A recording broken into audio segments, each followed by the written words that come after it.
The Murder of Roger Ackroyd. Chapter 18. Charles Kent. Half an hour later saw Poirot, myself, and Inspector Raglan in the train on the way to Liverpool. The inspector was clearly very excited. One may get a line on the blackmailing part of the business, if on nothing else. He declared jubilantly, "He's a rough customer, this fellow, by what I heard over the phone. Takes dope, too. We ought to find it easy to get what we want out of him.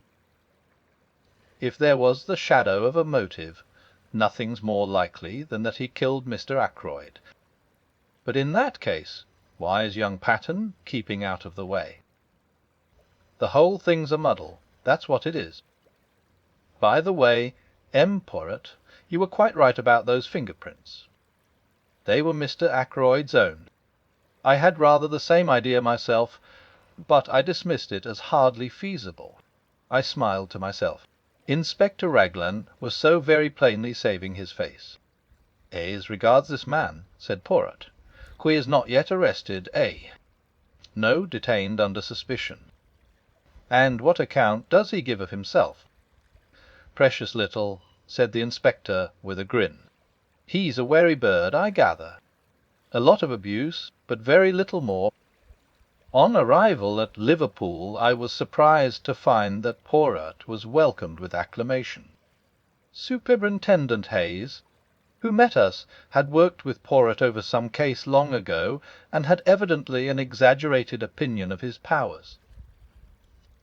"Now we've got Poirot here, we shan't be long," he said cheerfully. "I thought you'd retired, Musier." "So I had, my good Hayes, so I had. But how tedious is retirement! You cannot imagine to yourself the monotony with which day comes after day. Very likely. So you've come to have a look at our own particular find. Is this Dr. Shepherd? Think you'll be able to identify him, sir?" "I'm not very sure," I said doubtfully. "How did you get hold of him?" inquired Poirot. "Description was circulated, as you know. In the press and privately. Not much to go on, I admit. This fellow has an American accent all right, and he doesn't deny that he was near King's Abbott that night.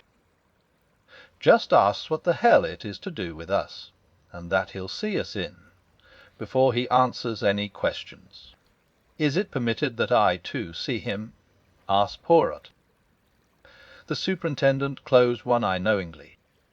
"Very glad to have you, sir. You've got permission to do anything you please. Inspector Japp of Scotland Yard was asking after you the other day. Said he'd heard you were connected unofficially with this case. Where's Captain Pattern hiding, sir? Can you tell me that?" "I doubt if it would be wise at the present juncture," said Poirot primly, and I bit my lips to prevent a smile. The little man really did it very well. After some further parley, we were taken to interview the prisoner. He was a young fellow, I should say not more than 22 or 3. Tall, thin, with slightly shaking hands, and the evidences of considerable physical strength somewhat run to seed. His hair was dark, but his eyes were blue and shifty, seldom meeting a glance squarely. I had all along cherished the illusion that there was something familiar about the figure I had met that night, but if this were indeed he, I was completely mistaken. He did not remind me in the least of any one I knew. "Now then, Kent," said the superintendent, "stand up. Here are some visitors come to see you. Recognize any of them?" Kent glared at us sullenly, but did not reply. I saw his glance waver over the 3 of us, and come back to rest on me. "Well, sir," said the superintendent to me, "what do you say?" "The height's the same," I said, "and as far as general appearance goes it might well be the man in question.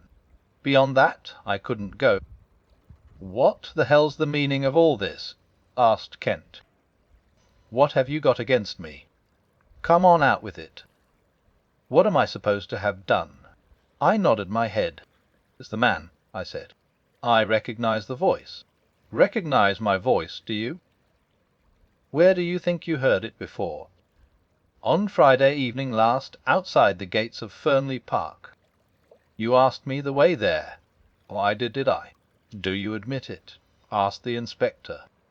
"I don't admit anything." "Not till I know what you've got on me."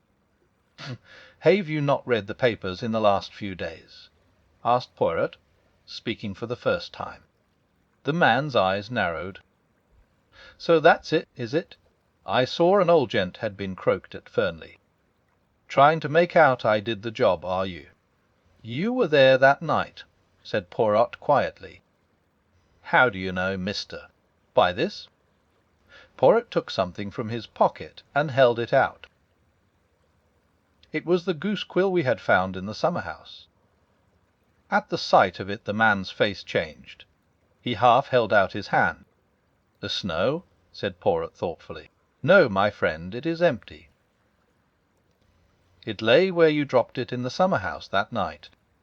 Charles Kent looked at him uncertainly. "You seem to know a hell of a lot about everything, you little foreign cock-duck.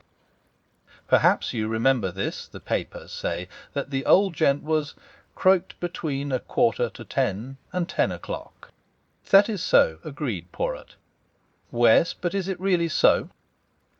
"That's what I'm getting at." "This gentleman will tell you," said Poirot. He indicated Inspector Raglan. The latter hesitated, glanced at Superintendent Hayes, then at Poirot, and finally, as though receiving sanction, he said: "That's right. Between 9:45 and 10 o'clock." "Then you've nothing to keep me here for," said Kent.